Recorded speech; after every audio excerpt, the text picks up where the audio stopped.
What's up, baseball fans? Welcome back to the channel for another in-depth MLB update. Today, we're breaking down a stellar performance by Dustin May and how the Dodgers managed to hold on for a 5-3 win against the Colorado Rockies at home. The game never felt particularly close for much of it, but a late bullpen rally added some drama, even if it ultimately didn't change the outcome. Dustin May was brilliant from start to finish. In his third start of the season, he delivered his strongest MLB outing yet, showing complete control from his very first pitch.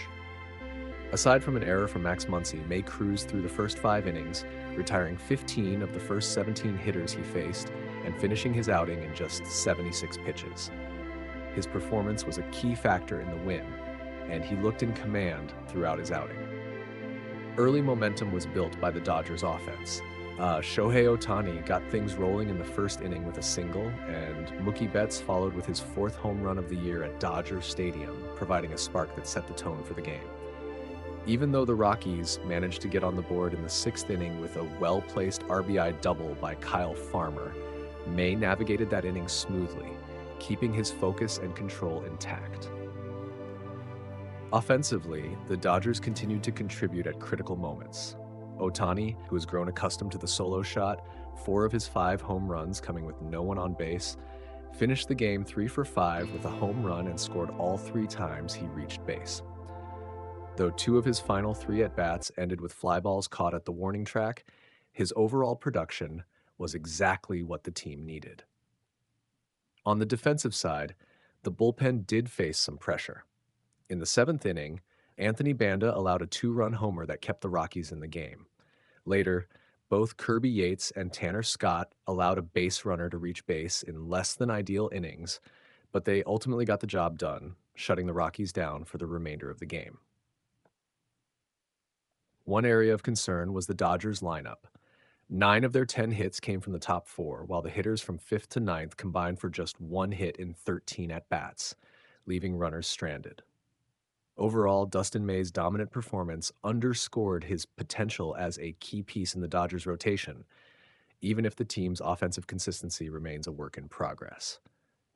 Coming up next, after a rough start in Washington, Landon Knack will look to settle in against the Rockies' struggling offense on Tuesday night at Sportsnet LA, with Ryan Feltner scheduled to start for Colorado. That's all for today's update. What do you think about Dustin May's performance and the Dodgers' ability to hold on for the win? Let us know your thoughts in the comments below. If you enjoyed this update and want more in-depth MLB news and analysis, hit that like button and subscribe for future videos. Thanks for watching, and we'll see you in the next update. Until then, keep your passion for the game alive and well. All right, Dodgers Nation and all you die-hard baseball fanatics out there. Welcome back to the channel. Today, we're diving deep into the Dodgers' recent victory over the Colorado Rockies. A game that had everything you could ask for. We're talking about a pitching masterclass, some absolute moonshots from our superstars, and just a sprinkle of late-inning suspense to keep us all on the edge of our seats. So grab your snacks, settle in, and let's break down all the action from this exciting matchup at Dodger Stadium. The story of the night, without a doubt, was the incredible performance of our very own pitching ace, Dustin May. From the moment he stepped onto that iconic Dodger Stadium mound, you could sense he was locked in and ready to dominate. His command was impeccable, his velocity was electric, and his movement was downright mesmerizing, leaving the Rockies hitters looking utterly bewildered at the plate. He painted the corners with precision. His sinker darted and dove, inducing a plethora of ground balls and awkward swings. And his curveball had that signature sweeping action that just buckled knees. May absolutely carved through the Rockies lineup in the early innings. He was a picture of efficiency, getting ahead in the count, forcing weak contact, and racking up those strikeouts with impressive ease. Through the first 5 frames, he faced 17 batters and retired 15 of them. That's the kind of dominance that can silence an opposing dugout and fill your own team with confidence. You could see the frustration mounting on the faces of the Rockies hitters as they stepped into the box, knowing they were facing a pitcher who was simply on another level that night. Even when a rare fielding error from Max Muncy momentarily put a runner on, May remained unfazed, demonstrating the mental fortitude of a true ace as he quickly shut down any potential threat. He was a maestro on the mound, conducting a symphony of pitches that the Rockies just couldn't decipher.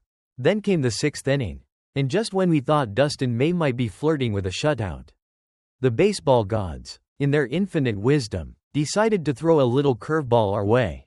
Former Dodger Kyle Farmer, in a classic case of a player coming back to haunt his old team, managed to sneak a softly hit but incredibly well-placed double down the third baseline, bringing in the Rockies' first run of the game.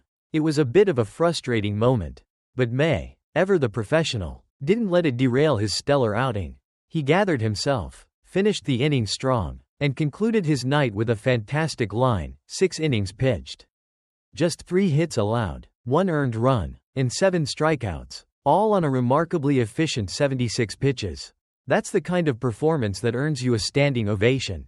And rightfully so. Of course, a Dodgers victory wouldn't feel quite right without some explosive offense from our two titans, Shohei Ohtani and Mookie Betts. These two are the engine that drives this Dodgers machine, and they provided the early spark that set the tone for the entire game. In the very first inning, after Ohtani, batting leadoff, laced a sharp single into center field, showcasing his incredible bat-to-ball skills, Mookie Betts stepped up to the plate with his eyes locked in. On a 1-0 count, he saw a pitch he liked and absolutely demolished it, sending a towering 2-run home run soaring over the left field fence. The crack of the bat was thunderous. The crowd erupted in a frenzy. And just like that, the Dodgers had a 2-0 lead before the Rockies even had a chance to blink. It was Betts' 4th dinger of the season, and it seems like he's making a habit of launching them at home. But Shohei Ohtani, never one to be outdone, decided he wanted in on the long ball action as well. In the bottom of the 3rd inning, with the Dodgers still holding onto that 2-0 advantage, the reigning National League MVP stepped up to the plate against Rockies starter Antonio Senzatella. On a 2-1 count, Ohtani connected with a fastball and sent a majestic solo home run deep into the right field bleachers. The ball seemed to hang in the air for an eternity before finally landing with a thud. And the Dodger Stadium faithful went absolutely wild once again. It was Ohtani's 5th home run of the year. And as the broadcast crew humorously pointed out, he seems to have developed a bit of a knack for the solo shot recently. Maybe he just enjoys those dramatic, go-ahead moments all to himself. Regardless, his offensive prowess is simply unmatched, and his ability to consistently get on base and drive in runs is absolutely vital to the Dodgers' success. He finished the night with an impressive 3 for 5, scoring all 3 times he reached base, a true offensive catalyst. Now, with a comfortable 5-1 lead heading into the 7th inning, you might have thought the Dodgers were cruising to an easy victory. But as any seasoned baseball fan knows, the game isn't over until the final out is recorded. In the top of the 7th, the Rockies showed some fight when Anthony Banda, who had just come in to pitch for the Dodgers, surrendered a 2-run home run to Hunter Goodman. Suddenly, the score was 5-3, and that once comfortable lead had shrunk to just 2 runs, injecting a dose of tension into the atmosphere at Dodger Stadium.